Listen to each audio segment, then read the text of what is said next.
as a truthful man, had nothing against him. It's only that we were competing for the same position between him and my boss.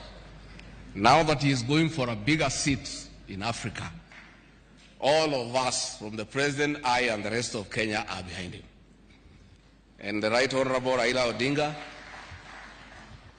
as a man who listens to the ground, let me confirm to you, I've listened to the ground, and all Kenyans across the political divide, across communities, are in support of your candidature, and we wish you well.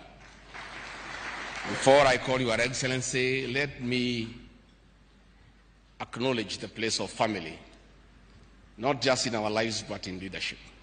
I think it is a great moment for the Right Honorable Raila Odinga.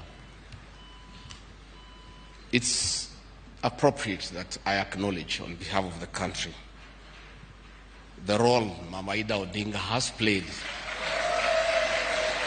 in the life of this great son of this land. Mama Ida Odinga, we salute you as a country for having been a very strong pillar to your husband in very difficult times and his lowest moments. You have always